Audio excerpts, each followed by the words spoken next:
Kejadian pasal 38. Yehuda dan Tamar. Pada waktu itu, Yehuda meninggalkan saudara-saudaranya dan menumpang pada seorang adulam yang namanya Hira. Di situ Yehuda melihat anak perempuan seorang Kanaan. Nama orang itu ialah Shua. Lalu Yehuda kawin dengan perempuan itu dan menghampirinya. Perempuan itu mengandung, lalu melahirkan seorang anak laki-laki dan menamai anak itu Er. Sesudah itu perempuan itu mengandung lagi, lalu melahirkan seorang anak laki-laki dan menamai anak itu Onan. Kemudian perempuan itu melahirkan seorang anak laki-laki sekali lagi dan menamai anak itu Shela. Yehuda sedang berada di Kesib ketika anak itu dilahirkan. Sesudah itu Yehuda mengambil bagi Er, anak sulungnya, seorang istri yang bernama Tamar. Tetapi Er, anak sulung Yehuda itu, adalah jahat di mata Tuhan. Maka Tuhan membunuh dia. Lalu berkatalah Yehuda kepada Onan, "Hampirilah istri kakakmu itu, kawinlah dengan dia sebagai ganti kakakmu, dan bangkitkanlah keturunan bagi kakakmu." Tetapi Onan tahu bahwa bukan ia yang mempunyai keturunannya nanti. Sebab itu setiap kali ia menghampiri istri kakaknya itu, ia membiarkan maninya terbuang, supaya ia jangan memberi keturunan kepada kakaknya.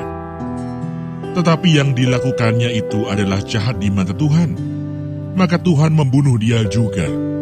Lalu berkatalah Yehuda kepada Tamar, menantunya itu, "Tinggallah sebagai janda di rumah ayahmu, sampai anakku Shela itu besar." Sebab pikirnya, jangan-jangan ia mati seperti kedua kakaknya itu. Maka pergilah Tamar dan tinggal di rumah ayahnya. Setelah beberapa lama, matilah anak Shua, istri Yehuda.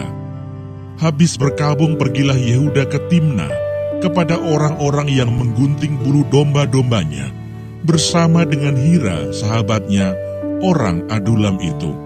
Ketika dikabarkan kepada Tamar, "Bapa mertuamu sedang di jalan ke Timna untuk menggunting bulu domba-dombanya," maka ditanggalkannya lah pakaian kejandaannya.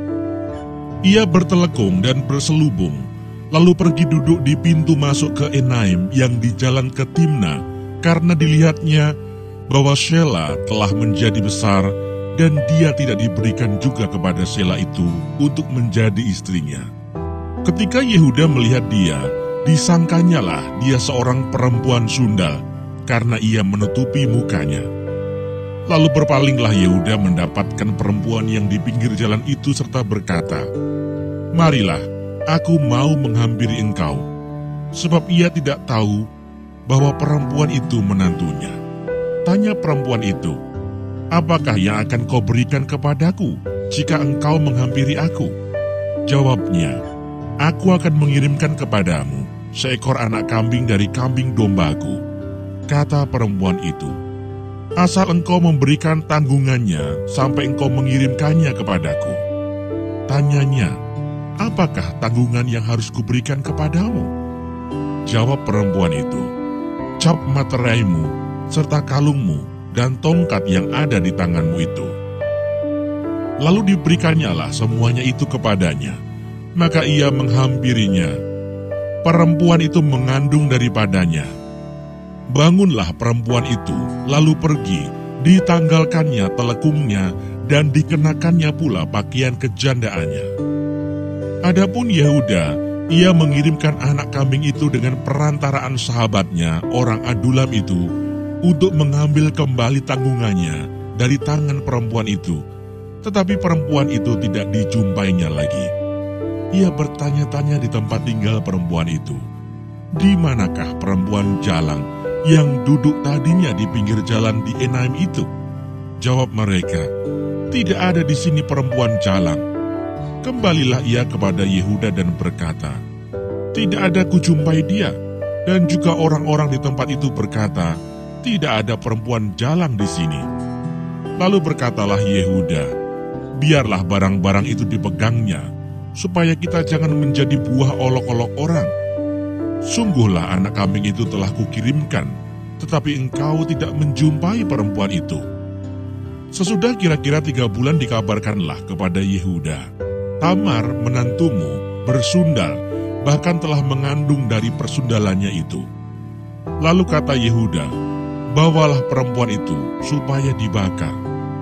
Waktu dibawa, perempuan itu menyuruh orang kepada mertuanya mengatakan, dari laki-laki yang mempunyai barang-barang inilah aku mengandung.